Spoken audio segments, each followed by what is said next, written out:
بالله من الشيطان الرجيم.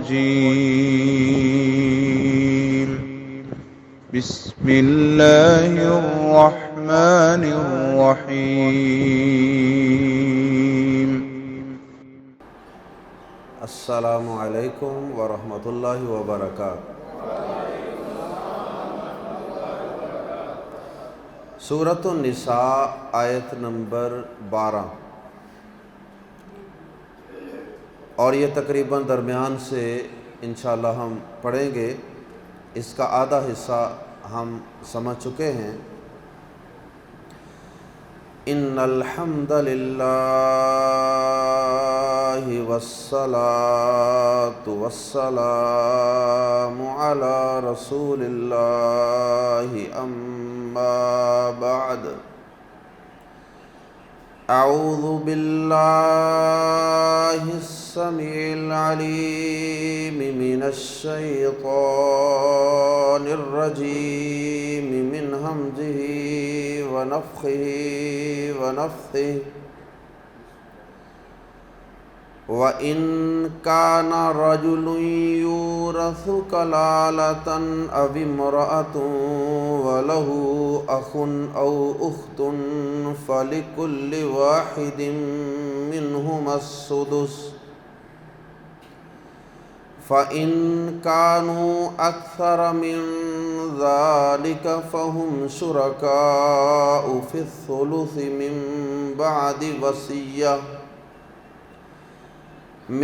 بعد وصية يوصى بها أو دين غير مضار،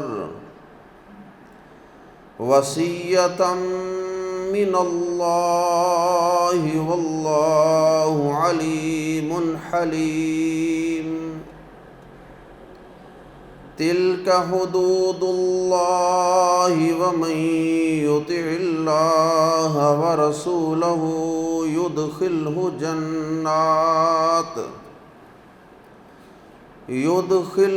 جنات تجري من تحتها الأنهار خالدين فيها، وذلك الفوز العظيم۔ ومن يعص الله ورسوله ويتعد حدوده يدخله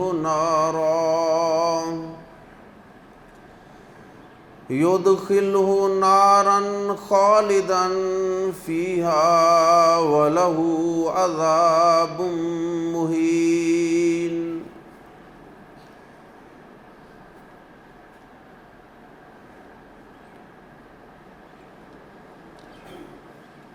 وراثت کی تقسیم کے حوالے سے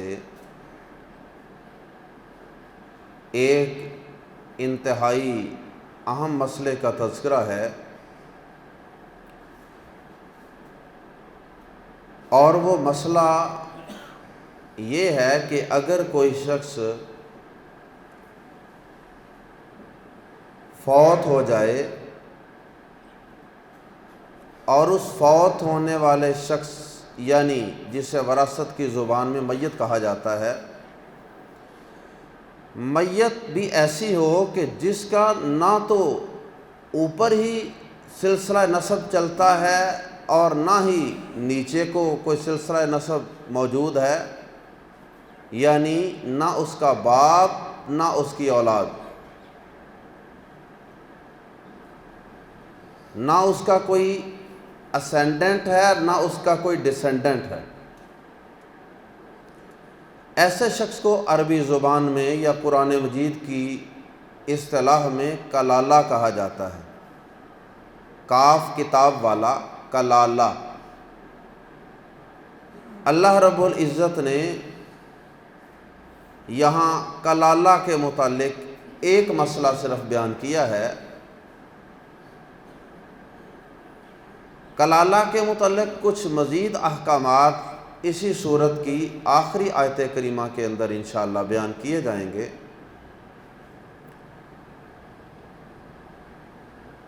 کلالہ کے متعلق کہ یہ لفظ کہاں سے نکلا اور اس کا مطلب کیا ہے، مختلف اہل علم کے مختلف اقوال ہیں۔ ایک اس کا معنی ہے کہ ایسی چیز جس کو چاروں طرف سے گھیر لیا جائے۔ کہتے ہیں کہ یہ کلالہ اکلیل سے نکلا ہے، اکلیلن، حمزہ کاف لام یا لام، اکلیل۔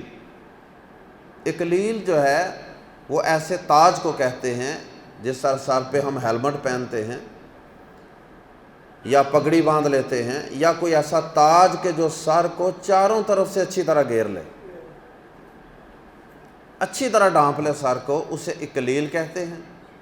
اور اسی سے یہ لفظ کلالہ نکلا ہے، یعنی ایسا شخص کہ جس کا نہ تو اوپر سلسلہ نسب میں کوئی موجود ہو، نہ اس کے نیچے اس کی آل اولاد موجود ہو، تو ایسی صورت میں پھر اس کے بھائی اور اس کی بہنیں، یعنی نسبتاً دور کے رشتہ دار، وہ اس کو آ کر وراثت کی تقسیم کے وقت گھیر لیں۔ اس مناسبت سے اس کو کلالہ کہا جاتا ہے، واللہ اعلم۔ بہرحال بہت سے صحابہ کرام سے اس کی یہی تفسیر مروی ہے کہ کلالہ اس شخص کو کہتے ہیں جس کا نہ باپ اور نہ ہی اولاد، نہ باپ نہ بیٹا۔ ایسے شخص کے متعلق یہاں پہ اللہ رب العزت نے ایک مسئلہ بیان کیا ہے کہ ایسا شخص اگر فوت ہو جائے، ایسی میت کی وراثت اور اس کے ترکہ کی تقسیم کے متعلق مسئلہ اللہ پاک نے یہ بیان کیا ہے کہ اگر اس میت کے باپ اور اولاد نہ ہونے کی وجہ سے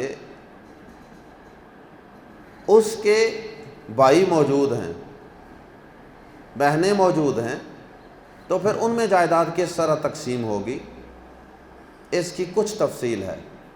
بھائی ہوتے ہیں تین قسم کے۔ ایک بھائی ہوتے ہیں جنہیں حقیقی بھائی کہا جاتا ہے یا عینی، وراثت کی زبان میں عینی بھائی۔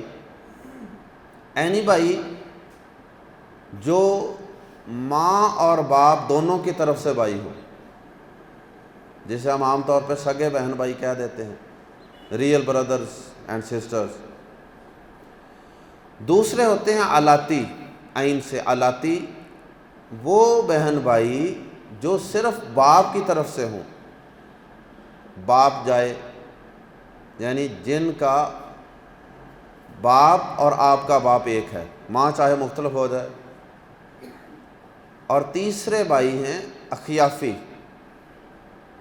یہ وہ بھائی بہنیں ہوتے ہیں جن کی ماں اور آپ کی ماں ایک ہے، باپ چاہے مختلف ہوں، تو جن کو ماں جائے بھائی بھی کہہ سکتے ہیں۔ یہاں صرف اور صرف ان تین قسموں میں سے یہ تیسری قسم کا تذکرہ ہے۔ اگرچہ آیت کے اندر کوئی ایسی وضاحت موجود نہیں ہے کہ یہاں کس قسم کے بھائیوں کا تذکرہ ہے، کس قسم کے بھائیوں کو وراثت مل رہی ہے، لیکن صحابہ کرام رضوان اللہ علیہم اجمعین کی وضاحت سے یہ بات معلوم ہوتی ہے اور ان کے فیصلوں سے یہ بات معلوم ہوتی ہے کہ سورہ نساء کی آیت نمبر 12 کا یہ حصہ یہ صرف اور صرف ماں جائے بھائیوں کے متعلق ہے۔ اور دوسری دلیل اس کی یہ ہے کہ جو دوسرے بھائی ہیں، دو قسم کے بھائی، ان کا تذکرہ سورۃ النساء کی آخری آیت کے اندر موجود ہے۔ ان کو کس طرح حصے ملیں گے، کتنے کتنے حصے ملیں گے، اس کا تذکرہ آخری آیت میں ہے۔ اور جو ماں جائے بہن بھائی ہیں کلالہ کے، ان کا تذکرہ اس آیت کریمہ کے اندر موجود ہے۔ اور پھر اگلی دو آیات کے اندر، آیت نمبر 13 اور 14 کے اندر اللہ رب العزت نے وراثت کی تقسیم کو اللہ کی حدود و قیود کے قرار دیا ہے، اور پھر ان حدود و قیود کو فالو کرنے والے اور ان کے مطابق اپنی وراثت جائیداد کو تقسیم کرنے والے لوگوں کو خوشخبریاں عطا فرمائی ہیں، اور اللہ کی ان حدود کو پامال کرنے والوں کو اللہ رب العزت نے یہاں جہنم کی ذلت و رسوائی اور جہنم کے دائمی عذاب کی وعید سنائی ہے۔ اللہم لا تجعلنا منہم۔ آئیے قرآن مجید کے الفاظ میں پڑھتے ہیں۔ وَإِنْ اور اگر، کانا ہو، ہے یا ہو، وَإِنْ کانا اور اگر ہو، رَجُلٌ کوئی مرد، رَجُلٌ پر تنوین ہے دو پیش، دو پیش دو زبر دو زیر کو تنوین کہتے ہیں، اور تنوین کی وجہ سے ترجمہ ایک مرد یا کوئی مرد ضرورت کے مطابق۔ وَإِنْ كَانَ رَجُلٌ اور اگر کوئی مرد ہو، یورث فعل مجہول ہے پیسو وائس، یورث جس کی وراثت لی جا رہی ہو، جس کا ورثہ لیا جا رہا ہو، یعنی مطلب یہ کہ وہ فوت ہو گیا، میت ہے، اور اب اس کی وراثت تقسیم ہونے لگی ہے۔ وَإِنْ كَانَ رَجُلٌ يُورَثُ اور اگر کوئی مرد جس کا ورثہ لیا جا رہا ہے، کلالتاً کلالہ ہو، یا ترجمہ کر سکتے ہیں اور اگر کوئی مرد جس کا ورثہ لیا جا رہا ہے، اور اگر کوئی مرد ایسا ہو جس کا ورثہ لیا جا رہا ہے اور اس کا باپ اور اولاد موجود نہ ہو،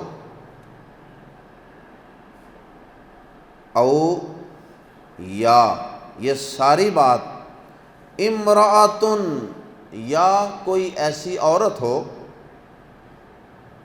یہ کام مرد کے ساتھ ہی نہیں، یہ عورت کے ساتھ بھی ہو سکتا ہے کہ کوئی عورت فوت ہوئی ہے، عورت میت ہے اور اس کا باپ بھی کوئی نہیں، اولاد بھی کوئی نہیں۔ دوسری شرط بھی ہے ساتھ حصوں کی تقسیم سے پہلے، پہلی شرط کلالہ ہونا، اور دوسری شرط وَلَهُ اور اس کا،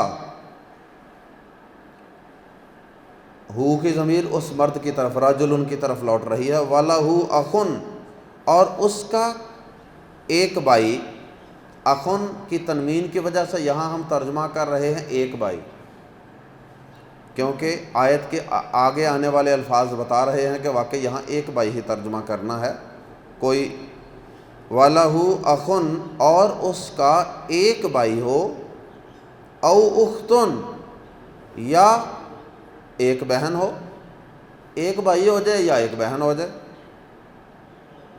اور یہاں بھائی بہن کی کون سی قسم ہے اس کا تذکرہ نہیں ہے، وہ صحابہ کرام کی تفاسیر سے اور سورۃ النساء کی آخری آیت سے معلوم ہو رہا ہے کہ یہاں کون سے بھائی مراد ہیں۔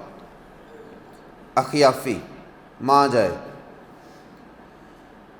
اب اس کے ماں جائے ایک بھائی موجود ہے اس میت کا، یا اس کی ماں جائی ماں کی طرف سے ایک بہن موجود ہے، تو پھر کیا حصہ ملے گا؟ فا تو لی کے لیے، فا لی کلی تو ہر ایک کے لیے، واحد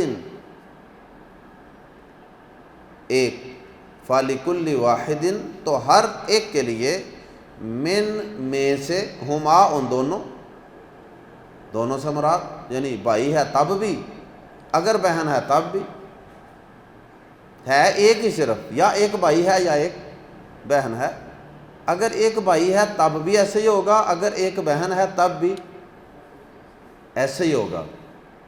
اور یہاں اخیافی بہن بھائی جو ہیں ان میں بھائی اور بہن کا حصہ برابر ہے، بھائی اور بہن کا حصہ برابر ہے۔ فَلِكُلِّ وَاحِدٍ مِّنْهُمَا تو ان میں سے ہر ایک کے لیے، یعنی جو بھی ہو، بھائی ہے تب بھی، بہن ہے تب بھی، السدس چھٹا حصہ ہے، السدس سادس اور سدس اسی سے ہے، سکس پارٹ، چھٹا حصہ، یا 1/6 کہہ لیں، اور باقی باقی کدھر جائے گا؟ باقی اسبا اور دور کے رشتہ داروں میں پھر تقسیم ہوگا۔ فَإِن فا تو یا پھر ان اگر کانو وہ ہوں، پہلے تھا کانا اب ہے کانو، کانا واحد کانو جمع، فَإِن کانو پھر اگر وہ ہوں، کون ہوں؟ بھائی، اخیافی بھائی یا اخیافی بہنیں، اکثرا زیادہ، من ذالک اس سے، ذالکہ کا ترجمہ وہ بھی کر لیا جاتا ہے اور یہ بھی کر لیا جاتا ہے۔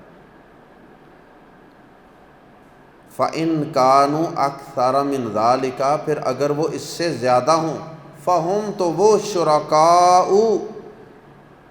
تو وہ سب شریک ہوں گے، حصے دار ہوں گے، شریک کی جمع شرکاء، وہ حصے دار ہوں گے، وہ سب حصے دار ہوں گے، پھر ثلث تھرڈ میں، تیسرے حصے میں، یا 1/3 میں، یعنی اب حصہ بڑھ گیا کہ کم ہوا؟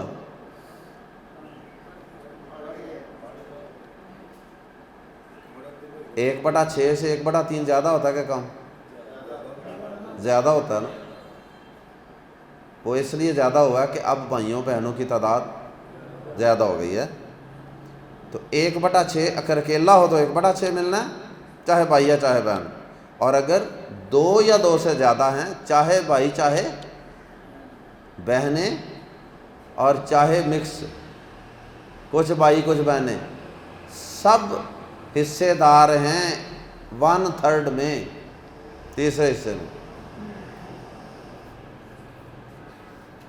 اور یہ کیسے ہوگا؟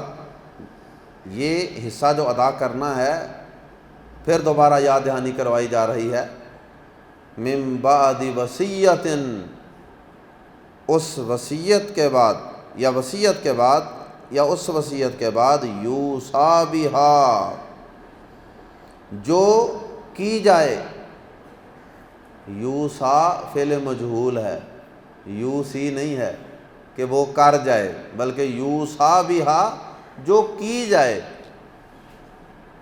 اس وصیت کے بعد جو کی جائے، اور اس کے احکامات ہم پڑھ چکے ہیں کہ 1/3 سے زیادہ نہیں کرنی، اور نبی صلی اللہ علیہ وسلم کا فرمان ہے کہ اللہ پاک نے ہر حقدار کو اس کا حق ادا کر دیا ہے، اصحاب الفرائض، لہذا ان کے لیے کوئی وصیت نہیں ہے۔ لا وصیۃ لوارث، وارث کے لیے اب کوئی وصیت نہیں ہو سکتی۔ او دین، یا پھر قرض کی ادائیگی کے بعد، تو او ہے یہاں، لیکن ہم نے کہا کہ پہلے قرض ادا کرنا زیادہ ضروری ہے وصیت سے۔ غیر مضار، غیر مضار، اس طرح یہ غیر مضار جو ہے یہ حالت نصب میں ہے، غیرہ پر زبر ہے، اس لیے ہم ترجمہ کر رہے ہیں اس حال میں کہ، اس انداز سے کہ غیر مضار، مضار نقصان پہنچانا، اور غیر مضار اس حال میں کہ کسی کو نقصان پہنچانے والا نہ ہو، کسی کا نقصان نہ کیا گیا ہو وصیت کے اندر۔ اچھا، یہ وصیت کے متعلق بھی ہے اور قرض کی ادائیگی دونوں کے بعد کہا ہے نا غیر مضار۔ اب میت فوت ہوتے وقت 2 طریقوں سے کسی کو نقصان پہنچا سکتی ہے نا، ایک تو یہ ہے کہ وصیت غلط کر جائے، کوئی وارث کے متعلق وصیت کر جائے کہ وہ جو سب سے چھوٹا بیٹا ہے نا اس کو باقیوں سے زیادہ دینا ہے، اس کو ڈبل دینا ہے باقیوں سے، اب یہ وصیت غیر شرعی ہے، نقصان پہنچانے والی ہے دوسروں۔ یا یہ ہے کہ فوت ہوتے وقت بعض لوگ جو ہیں وہ اس ڈر سے دے جاتے ہیں اللہ کی راہ میں کہ اب یہ میرے کام تو آنا نہیں ہے، تو یہ جو میرے بیٹے بیٹیاں ہیں ان کو بھی کیوں ملے، تو کسی کے ساتھ کوئی انتقامی کارروائی والا معاملہ کر جاتے ہیں، یہ ٹھیک نہیں ہے۔ اسی طرح کوئی نقصان قرض کے معاملے میں بھی نقصان پہنچا سکتا ہے، مثلا جاتے وقت کہہ دے کہ وہ جو میری فلاں بیٹی ہے نا، یا میرا وہ فلاں بیٹا جو ہے اس کو، یا میرا وہ فلاں دوست جو ہے اس کو میں نے 10 لاکھ روپے دینا ہے، جبکہ دینا دونا کوئی نہ ہو، تو یہ بھی اس کو فائدہ پہنچانے کا ایک طریقہ ہے نا۔ تو کسی قسم کا نقصان نہ کیا، اس طرح اس حال میں کہ کسی کا نقصان نہ کیا گیا ہو تو پھر ٹھیک ہے، وصیت بھی پوری کریں اور قرض بھی ادا کریں۔ وصیۃً من اللہ، وصیت کا معنی پہلے بھی ہم پڑھ چکے، آغاز میں شروع ہوا تھا یوصیکم اللہ، اللہ تمہیں تاکیدی حکم دیتا ہے، تو یوصی کا معنی یا وصیت کا معنی تاکیدی حکم۔ فرمایا وصیۃً من اللہ، غالباً یہ تیسری دفعہ ان 2 آیات کے اندر تاکیدی حکم ہے۔ وصیۃً من اللہ، اللہ کی طرف سے تاکیدی حکم ہے۔ کون سا اللہ کی طرف سے تاکیدی حکم ہے؟ یہ جتنے وراثت کے احکامات بتائے گئے ہیں کہ کس کو کتنا حصہ دینا ہے، کس کو کتنا دینا ہے، کسی کو نقصان نہیں پہنچانا، وصیت غلط نہیں کرنی، اور کسی کا قرض مارنا نہیں ہے، وغیرہ وغیرہ، یہ سارے جو احکامات ہیں ان کے متعلق فرمایا کہ وصیۃً من اللہ، اللہ کی طرف سے تاکیدی حکم ہے۔ واللہ علیم، اور اللہ سب کچھ جاننے والا ہے۔ حلیم، نہایت بردبار ہے، کمال بردبار ہے، یعنی تحمل والا ہے کہ اس کی نافرمانیاں بھی لوگ کر رہے ہیں، لیکن اس نے اپنے کچھ قاعدے قانون بنائے ہوئے ہیں اور اس کے مطابق وہ ہر شخص کو ڈیل دے رہا ہے، مہلت دے رہا ہے، ایک خاص وقت تک زندگی دے رہا ہے کہ اس کے اندر انسان جو کرنا ہے کر لے، توبہ کرنی ہے توبہ کر لے، سدھرنا ہے سدھر جائے، نہیں سدھرنا نہ سدھرے۔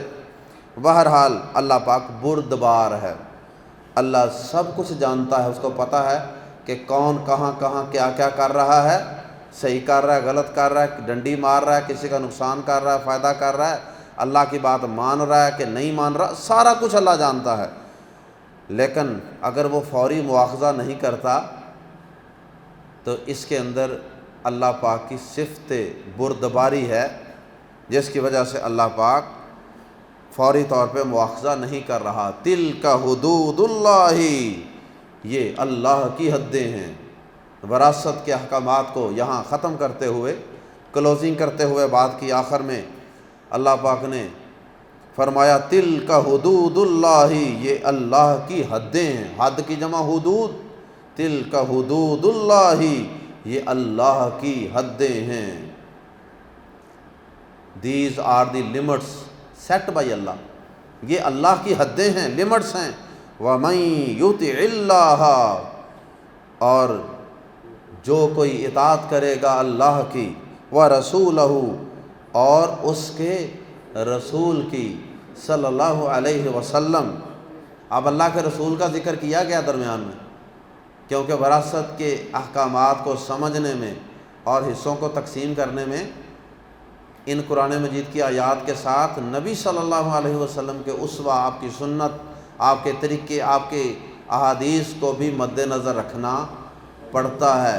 اس لیے فرمایا یہ اللہ کی حدیں ہیں، اور جو کوئی اطاعت کرے گا اللہ اور اس کے رسول کی، یدخل، وہ داخل فرما دے گا، ہو اسے، جنات، لمبا کر کے پڑھنا ہے، جنات، ایسے باغات، وہ داخل کرے گا اسے جنات، ایسی جنتوں میں یا ایسے باغات میں، تجری، بہتی ہیں، من تحتہا، اس وقت بھی بہہ رہی ہیں، جنت اس وقت بھی موجود ہے، جہنم اس وقت بھی موجود ہے، تجری، بہہ رہی ہیں یا بہتی ہیں، من سے، تحتی، نیچے، ہا، ان نہروں کے، من تحتہا، ان کے نیچے سے، الانہار، نہریں، ان کے نیچے سے نہریں بہہ رہی ہیں۔ اللہ اکبر۔ خالدین فیہا، وہ ہمیشہ رہنے والے ہیں، خالدین فیہا، پہلے بھی میں نے بتایا جنات جمع ہے، نون کو لمبا کرنا ہے، تو یہ جو فی ہا میں ہا کی ضمیر ہے یہ بھی ان جنات کی طرف لوٹ رہی ہے۔ خالدینہ، وہ ہمیشہ رہنے والے ہیں، فی ہا، ان میں، ان باغات میں، ان جنتوں میں۔ اللہم اجعلنا منہم، آمین کہنا آسان ہے اور بہنوں بیٹیوں کو حصے دینے مشکل کام ہے۔ تو یہ جنت کی خوشخبریاں ان کو دی جا رہی ہیں کہ جو مال و دولت کی پوجا نہیں کرتے ہیں، بس ان کے ہاں اللہ کے حکم کی اہمیت ہوتی ہے۔ وہ یہ نہیں دیکھتے کہ یہ ابا جی کا مکان ہے، سانجھا مکان ہے، اس کو بیچ دیا تو ابا جی کی نشانی ختم ہو جائے گی، وہ یہ نہیں سوچتے۔ اس وجہ سے بہت سے لوگ جائیداد تقسیم ہی نہیں کرتے، 10 15 15 20 20 25 25 30 سال، اور جی ابا جی دی نشانی ہے جی، تو سارے بھن بھائی اتنے جمع ہونے ہیں جی۔ تو اس وجہ سے وہ ایک دو ان میں سے روتے رہتے ہیں کہ جناب انہوں بیچو، اسی مر چلے ہیں، سانوں لوڑ ہے، اسی مکان بنانا ہے، لیکن نہیں جی ابا جی دی نشانی ہے جی۔ اللہ اکبر۔ اور اسی طرح اور بھی بڑی خرابیاں ہوتی ہیں۔ تو فرمایا کہ اچھا کئی اس وجہ سے قابض رہتے ہیں جی میں جاواں گا کتنے، اتوں میں نکلنا نہیں، ایک کری نکل گیا نا رول جاواں گا۔ اللہ پہ توکل ہی کون نہیں، اللہ پہ توکل ہی نہیں ہے، اللہ پہ بھروسہ ہی نہیں ہے۔ وَمَن يَتَّقِ اللَّهَ يَجْعَل لَّهُ مَخْرَجًا، اللہ پاک فرماتے ہیں کہ جو اللہ سے ڈر جاتا ہے نا، اللہ پاک اس کے نکلنے کے لیے رستے پیدا کر دیتے ہیں۔ یجعل لہ مخرجا، اللہ اس کے نکلنے کی راہیں پیدا کر دیتے ہیں۔ وَيَرْزُقْهُ مِنْ حَيْثُ لَا يَحْتَسِبُ، اور اللہ اس کو وہاں سے رزق عطا فرماتے ہیں جہاں سے اس کا وہم و گمان بھی نہیں ہوتا۔ کوئی اللہ پہ توکل کر کے تو دیکھے، کوئی اللہ پہ بھروسہ کر کے تو دیکھے۔ تو ہم کوئی بھی کام کرنے سے پہلے یہ اس طرح کے خدشات اور شیطان کے جو ڈراوے ہوتے ہیں نا ان کو ذہن میں بسائے رکھتے ہیں۔ شیطان جو ہے وہ تو ڈراتا ہے فقر سے، ہم پڑھ چکے ہیں کہ شیطان جو ہے نا وہ فقر سے ڈراتا ہے، باڑے ہو جاؤ گے، کمزور ہو جاؤ گے، رول جاؤ گے، کیا کرو گے۔ نہیں بھائی، اللہ کا حکم ہے، بس جس دن والد صاحب فوت ہوئے، والدہ فوت ہوئیں، اس دن کے بعد ان کی جائیداد وراثت پہ آپ کا کوئی حصہ ہی نہیں ہے، یعنی آپ کا کوئی حق ہی نہیں ہے۔ حصہ تو چلو جو آپ کا بنے گا وہ ملے گا ہی، لیکن اس پہ آپ کا اکیلے کا یا دو بھائیوں کا کوئی حق نہیں ہے۔ سمجھے کہ آج سے یہ چیز میری نہیں رہی، بس بات ختم۔ اس کے بعد جو آپ کا حصہ بنتا ہے اس کو سیل آؤٹ کر کے تو وہ آپ لیں۔ اگر آپ نے رکھنا بھی ہے، اپنے پیٹے ڈالنا ہے، اپنے کھاتے میں ڈالنا ہے، تو پھر باقی بہن بھائیوں کے حصے مقرر کر کے فوری طے کریں، طے کر کے کہہ دیں کہ فلاں بہن تمہارا یہ حصہ ہے، فلاں بھائی تمہارا یہ حصہ ہے، اور باہمی افہام و تفہیم سے جس کا جو حصہ بنتا ہے وہ اس کو ادا کر دیں تو ٹھیک ہے، آپ اس کا مالک بن جائیں۔ اللہ اکبر۔ وَذَلِكَ الْفَوْزُ الْعَظِيمُ، فوز کامیابی کو کہتے ہیں۔ وَذَلِكَ، اگر یہ جملہ ہوتا وَذَلِكَ فَوْزٌ عَظِيمٌ تو ترجمہ ہونا تھا اور یہ بہت بڑی کامیابی ہے، یہ بہت بڑی، لیکن الفوز اور العظیم لگا کے اس میں ہی کا معنی پیدا کر دیا گیا ہے، حصر کا معنی۔ وَذَلِكَ الْفَوْزُ الْعَظِيمُ، اور یہی بہت بڑی کامیابی ہے، مطلب اس کے علاوہ کوئی اور بڑی کامیابی ہے ہی نہیں۔ اگر کوئی شخص اللہ کی حدوں کو پامال کر کے اور بہن بھائیوں کا مال سمیٹ کے وراثت کا تو بہت بڑی کوٹھی بنا لے، اپنا بزنس سیٹ کر لے، وہ سمجھے میں بہت بڑا کامیاب ہوں، تو یہ اس کی خام خیالی ہے۔ اللہ اکبر۔ وَمَن یعص اللہ، اور جو کوئی نافرمانی کرے گا اللہ کی، وَرَسُولَهُ، اور اس کے رسول صلی اللہ علیہ وسلم کی، پھر اللہ کے رسول کا ذکر آیا، وَيَتَعَدَّ، اور وہ تجاوز کرے گا، حدودہ، اس کی حدوں کو، وراثت کے متعلق 1/6، 1/8، 1/3، 1/2، اگر ان چیزوں میں وہ حدوں سے تجاوز کرے گا، یا ابا جی کا قرض تھا تو اس کو بھی ہڑپ کر جاتا ہے، تو یہ ساری حدیں ہیں. تو جو کوئی ان حدوں میں تجاوز کرے گا یدخلہ، وہ داخل کرے گا اس کو نارن، ایسی آگ میں، خالدن، وہ ہمیشہ رہنے والا ہے، فیہا، اس میں، اس آگ میں ہمیشہ رہنے والا ہے. اللہ محفوظ فرمائے. صحیح مسلم شریف کی ایک حدیث ہے کہ انسان ساری زندگی نیک اعمال کرتا رہتا ہے، اہل جنت والے کام کرتا رہتا ہے، کہ اچانک آخر میں جا کے وہ جہنمیوں والا عمل کر بیٹھتا ہے اور جہنم میں داخل ہو جائے. ساری زندگی نمازیں پڑھی، بڑے روزے رکھے، بڑے صدقہ و خیرات کیے، لیکن آخر میں جا کے ابا جی کی وراثت پہ قبضہ کر کے بیٹھ گئے. گناہ کبیرہ، اور یہ چیز انسان کو جہنم میں لے جانے کا سبب بن سکتی ہے. اللہ محفوظ فرمائے. وَلَهُ، اور اس کے لیے ہے عذاب، عذاب مہین، رسوا کرنے والا. وَلَهُ عذاب مہین، اور اس کے لیے رسوا کرنے والا عذاب ہے. کتنی سخت وعید ہے اس شخص کے لیے جو وراثت کے معاملات میں غفلت کرتا ہے اور بہنوں کا، بیٹیوں کا، بھائیوں کا، کمزوروں کا حصہ ہڑپ کر جاتا ہے. اللہ پاک نے اتنی سخت وعید شاید ہی کسی گناہ پہ کی ہو کہ جہنم کے اندر داخل ہوگا، ہمیشہ اس میں رہنے والا، اور اس کے لیے ذلیل و رسوا کر دینے والا عذاب ہے. اللہم لا تجعلنا منہم. اللہ ہمیں وراثت کے معاملات میں اللہ کی حدوں کی پاسداری کرنے کی توفیق عطا فرمائے. سبحانک اللہم و بحمدک، اشہد ان لا الہ الا انت، استغفرک و اتوب الیک.